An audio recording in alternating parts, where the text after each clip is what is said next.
Fine Saturday morning. Oh, what do we have today? We have a beautiful reading. And cheers from Canada. Thank you for tuning in. Got a little bit of a hair trim and a shave.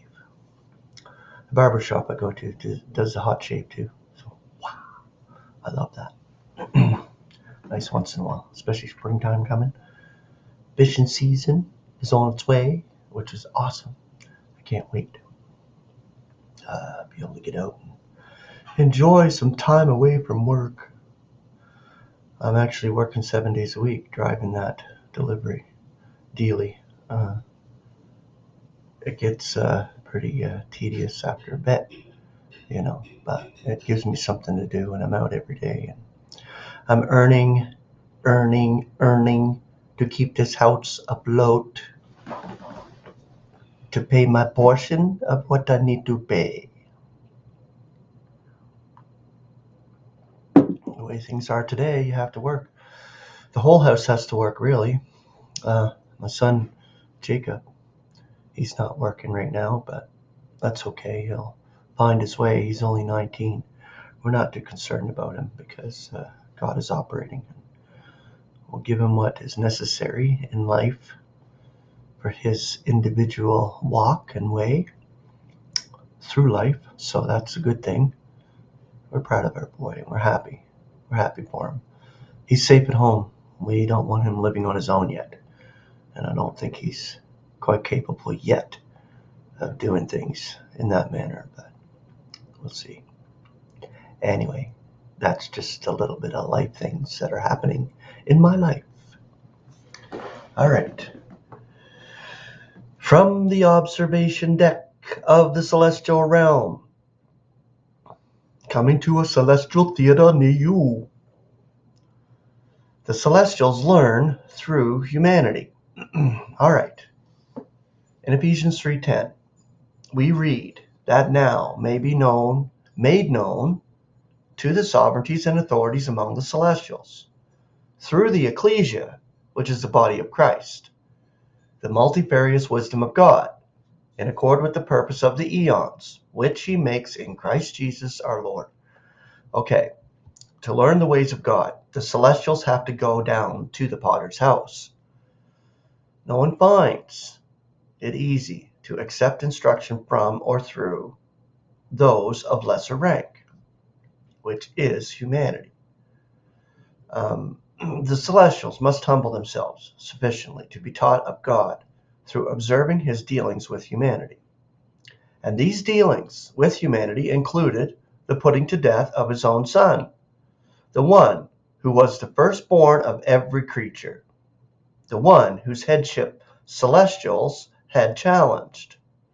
And I believe they challenged it basically in that first eon, because the lamb was slain from the disruption. So when you look at it like that and you see that first eon, there was a disruption that happened. And I believe that was a celestial rebellion, literally. And what God needed to do was come up with something that was spectacular. So he sent his son to die for the whole of creation, to die for all humanity. Now, he was dead for 3 days. He was entombed and he was roused the third day. What a beautiful universal display what God is doing with humanity. Amazing stuff. And now this is what's observed, what God is actually doing in the potter's house. And the potter's house is this earth, I believe. I'm 100% that this is where the celestials need to see what God is actually doing. His total plan with creation. And it's an amazing deal he does with each individual human being. But the most important part is he starts his most finest detailed work, his most intimate detailed work with the members of the body of Christ. We are especially of believers, meaning God is working with us first now to prepare us for our celestial allotment. And the celestials view this. They see what God does. Amazing stuff. Okay. All right. How completely strange are God's ways? Celestials challenge the headship of Christ. God brought his son down to the very lowest position in the universe, so that he was numbered among the transgressors and gibbeted on a Roman stake. Yet, out of this humiliation of the Lord of glory, the way is opened for the reconciliation of all. The blood of Christ's cross is the means by which peace with God is restored, and the reconciliation of all creation is effected, and in this, those in the heavens are included with those on the earth. Colossians 1:20. But it is the ecclesia which becomes the medium through which the multifarious wisdom of God is made known to the celestials, even to the sovereignties and authorities among them. The sovereignties and authorities are the highest ranks in their sphere. The ecclesia is chosen in the main from the lower ranks of humanity, which in itself is a lower creation. For only in such can God's grace be displayed to the uttermost. So, this is where he displays it, through these vessels that he makes with humanity, learning by observation and experience. There are two ways by which knowledge may be gained. One is from outside by observation and hearing, and the other is by actual experience. The celestials are undoubtedly learning much by observing God's ways with humanity.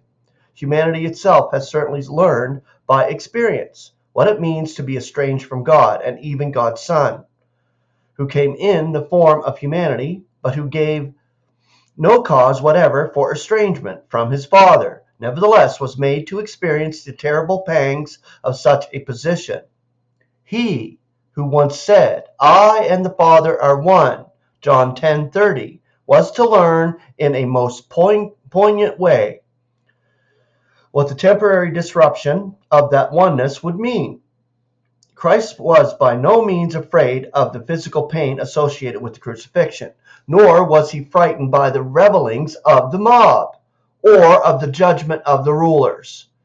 When he cried to his Father in Gethsemane, if it is possible, let this cup pass by from me," he was not asking to be relieved of any of these. No, what he felt to be approaching was the terrible darkness which would indicate the breaking, however temporarily, of the bond of the unity between God and himself.